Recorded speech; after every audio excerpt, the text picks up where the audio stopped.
नमस्ते ओम। आपके अपने YouTube चैनल में आपका फिर से एक बार स्वागत है। आज 14 मई 2020 है और भारत के इतिहास के एक वीर संभाजी महाराज का जन्मदिन। आपके मन में यह प्रश्न तो जरूर होगा कि आखिर कौन था यह महान योद्धा। आइए हम थोड़ा सा इस वीर योद्धा के बारे में जानने का प्रयत्न करते हैं। इस वीर संभाजी का जन्म 14 मई 1657 में हुआ था।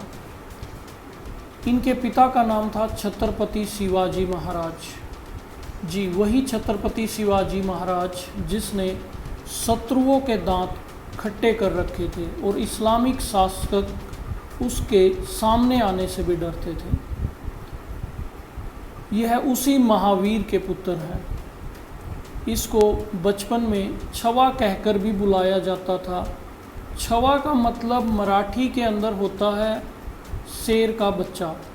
संभाजी महाराज बचपन से ही बहुत वीर थे। संभाजी महाराज का बचपन कठिनाइयों में बीता था और मथुरा के अंदर इनका उपनयन संस्कार किया गया और संस्कृत का ज्ञान इनको दिया गया था। संस्कृत के ज्ञान के साथ साथ यह 8 भाषाओं का और भी ज्ञान रखते थे। इसी दौरान वे कवि कलश से मिले। यह कहा जाता है कि इसका उग्र और विद्रोही स्वभाव केवल कवि कलश ही संभाल सकते थे। 30 जुलाई 1680 को संभाजी और उनके अन्य सहयोगियों को सत्ता सौंपी गई।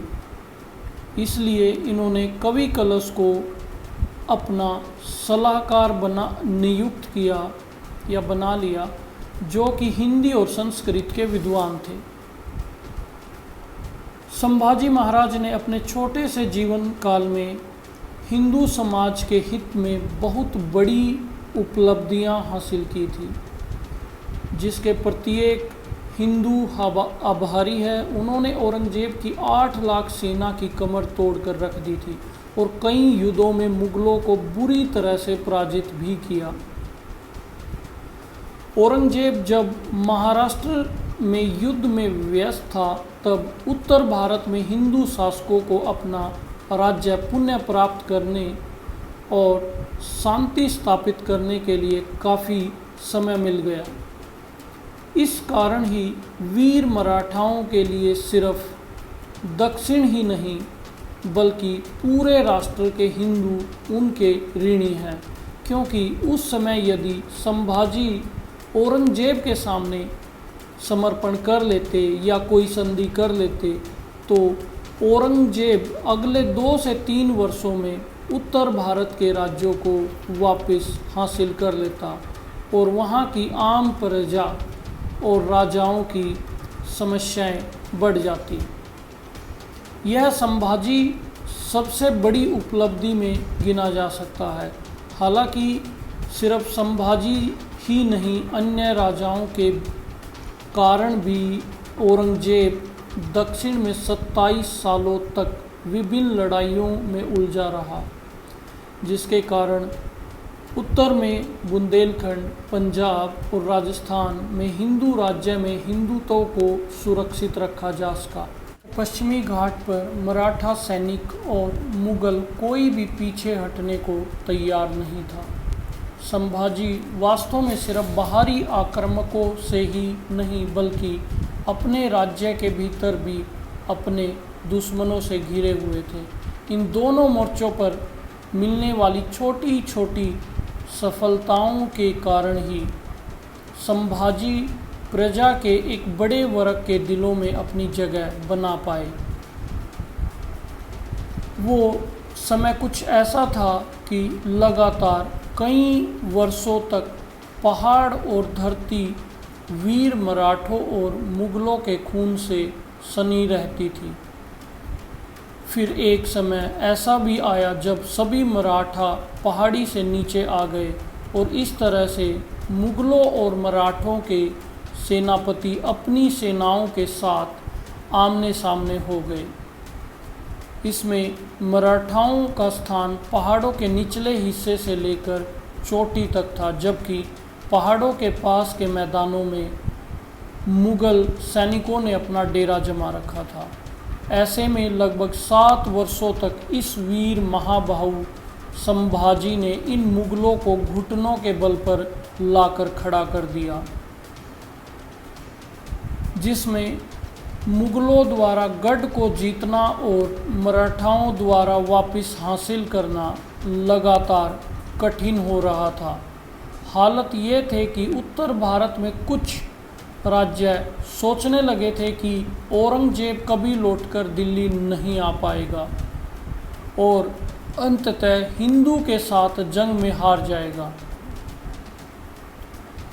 शिवाजी महाराज के समय ही मुगलों के दबाव में हिंदू से मुस्लिम बने भाइयों की घर वापसी शुरू हो गई थी। शिवाजी महाराज ने सबसे पहले नेताजी पलक्कर को पुण्य हिंदू बनाया था, जिन्हें कि जबरन मृत्यु का भय दिखाकर इस्लाम अपनाने पर मजबूर किया गया था। संभाजी ने अपने पिता के सपने को साकार करने के लिए इसे आगे ले जाते हुए इस दिशा में कई सराहनीय कदम उठाए। संभाजी महाराज ने इसके लिए अलग से विभाग भी बना दिया था, जो कि पुण्य धर्मांतरण का कार्य देखता था। इस विभाग के अंतर्गत उन समस्याओं को देखा जाता था जिनमें किसी व्यक्ति या परिवार को मुगलों ने जबरन इस्लाम में बना दिया हो, लेकिन वे अपने हिंदू धर्म को छोड़ना नहीं चाहते हों और वापस हिंदू बनने की मनसा रखते हों। इसके बारे में एक प्रसिद्ध किस्सा है कि हसूल गांव में कुलकर्णी नाम का एक ब्राह्मण हुआ करता था, जिसे मुगलों ने ज़बरदस्ती मुसलमान बना दिया था और उसने वापस हिंदू धर्म में आने की कोशिश की, लेकिन गांव के ब्राह्मणों ने इसके लिए उनको मना कर दिया, चूँकि उन्हें लगता था कि कुलकर्णी अब वेद विरुद्ध पद्धति को अपनाकर अशुद्ध हो गया है। लेकिन अंत में वह जाकर संभाजी महाराज से मिला और उन्होंने कुलकर्णी के लिए पुण्य धर्मांतरण की विधि और अनुष्ठान का आयोजन किया। संभाजी द्वारा किए गए इस नेक प्रयास से उस समय जैसे कोई परिवर्तन की लहर उठी और इस तरह से बहुत से हिंदू से मुस्लिम बने लोग अपने धर्म में लौट आए। 1689 ईस्वी तक स्थितियां बदल चुकी थी। मराठा राज संगमेश्वर में शत्रुओं के आगमन से अनभिज्ञ था। धोखे और छल कपट से इसने संभाजी और उसके सलाहकार को बंदी बना लिया। औरंगजेब के शासनकाल के आधिकारिक इतिहासकार मसीर प्रथम अंबारी और कुछ मराठा सूत्रों के अनुसार कैदियों को चैनों में जकड़कर हाथी के हौदे से बांधकर औरंगजेब के कैंप तक ले जाया जाता था। औरंगजेब संभाजी को देखकर अपने सिंहासन से नीचे उतरकर आया और उसने कहा कि वीर शिवाजी के पुत्र का मेरे सामने खड़े होना बहुत बड़ी उपलब्धि है। ऐसा कहकर औरंगजेब ने अपने अल्लाह को याद करने के लिए घुटने टेके।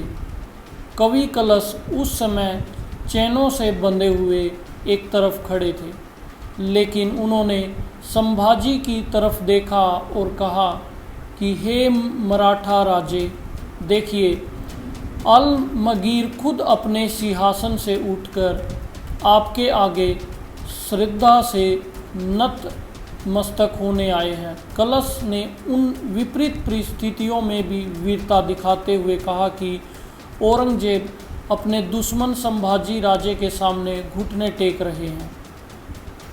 इससे औरंगजेब आग बबूला हो गया और उसने उन दोनों को तहखाने में डालने का आदेश दे दिया। औरंगजेब ने कई बार कहा कि वो संभाजी को क्षमा कर देगा, लेकिन वो यदि अब भी इस्लाम कबूल कर ले।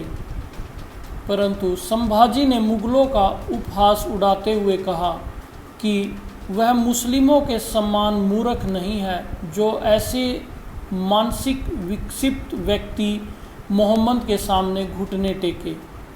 फिर संभाजी ने अपने हिंदू आराध्य महादेव को याद किया और कहा कि धर्म अधर्म के भेद को देखना और समझने के बाद वो अपना जीवन हजारों बार हिंदुत्व और राष्ट्र को समर्पित करने के लिए तैयार है। और इस तरह संभाजी मलेच्छ औरंगजेब के आगे नहीं झुके।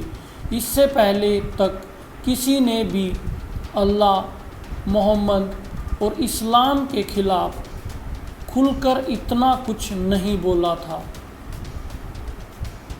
संभाजी अब भी मुस्कुराते हुए भगवान शिव की आराधना कर रहे थे और मुगलों की तरफ गर्व भरी दृष्टि से देख रहे थे। इस पर उनकी आंखें निकाल दी गई और फिर उनके दोनों हाथ भी एक एक करके काट दिए।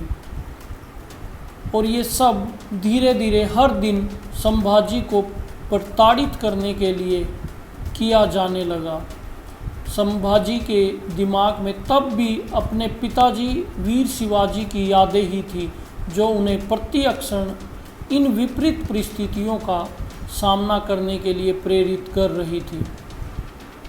हाथ काटने के भी लगभग 2 सप्ताह बाद 11 मार्च 1679 को उनका सर भी धड़ से अलग कर दिया गया।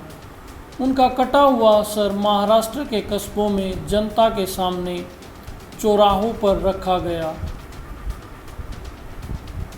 लेकिन हमारे वीर संभाजी के सामने जो भी मुगल शासक हारा था, इसने कभी भी अमानवीयता का परिचय नहीं दिया।